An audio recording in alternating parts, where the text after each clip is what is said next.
দক্ষিণ এশিয়ার ভূ রাজনীতিতেও নাটকীয় মোড়। এমন একটা খবর সামনে এসেছে যা ভারতের ঘুম হারাম করে দেওয়ার জন্য যথেষ্ট। দিল্লির জন্য এক নতুন ধাক্কা। বাংলাদেশকে কোণঠাসা করে রাখার এজেন্ডা বাস্তবায়ন করতে গিয়ে উল্টো ভারতই ভূ রাজনীতির খেলায় একের পর এক গোল হজম করে চলেছে। পাকিস্তান রাশিয়া ট্রেন ভারতের নতুন আতঙ্ক। রাশিয়া পাকিস্তান বন্ধুত্বে কি গতি পাবে দক্ষিণ এশিয়ার ভূ রাজনীতি? পাকিস্তান ভারতের অন্যতম কৌশলগত প্রতিদ্বন্দ্বী। ইসলামাবাদ মস্কোর সঙ্গে এক নতুন বাণিজ্যিক জোট গড়তে যাচ্ছে। একটি রেলপথ এখন ভারতের দুশ্চিন্তার নাম।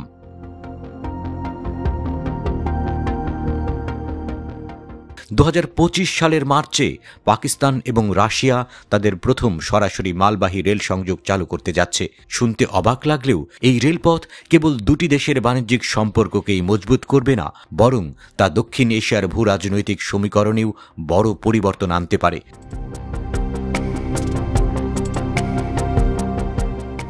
এই নতুন রেলপথের মাধ্যমে রাশিয়া থেকে সরাসরি পাকিস্তানে মালবাহী ট্রেন আসবে। ট্রেনটি আফগানিস্তান এড়িয়ে কাজাখস্তান, তুর্কমেনিস্তান এবং ইরান হয়ে পাকিস্তানে পৌঁছাবে।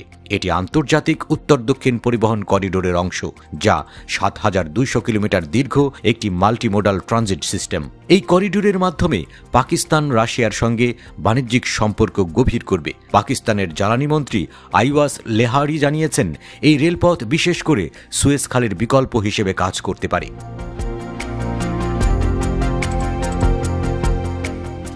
কিন্তু ভারত কেন উদ্বিগ্ন? পাকিস্তান এবং রাশিয়ার নতুন সম্পর্ক ভারতের জন্য একটি বড় কৌশলগত চ্যালেঞ্জ হয়ে দাঁড়াতে পারে, কেননা ভারত আন্তর্জাতিক উত্তর দক্ষিণ পরিবহন করিডোরের একটি গুরুত্বপূর্ণ অংশীদার। এই করিডোরের মাধ্যমে ভারত রাশিয়া এবং ইউরোপের সঙ্গে বাণিজ্যিক সম্পর্ক বাড়ানোর পরিকল্পনা করছে।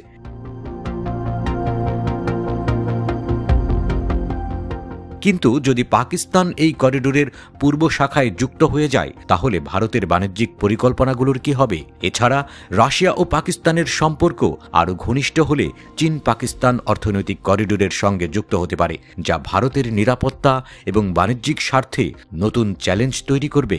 ভারতের জন্য এই পরিবর্তনগুলোর দিকে নজর রাখা জরুরি, কারণ এটি আঞ্চলিক বাণিজ্য এবং ভূরাজনৈতিক অবস্থানকে নতুন করে সাজাতে পারে।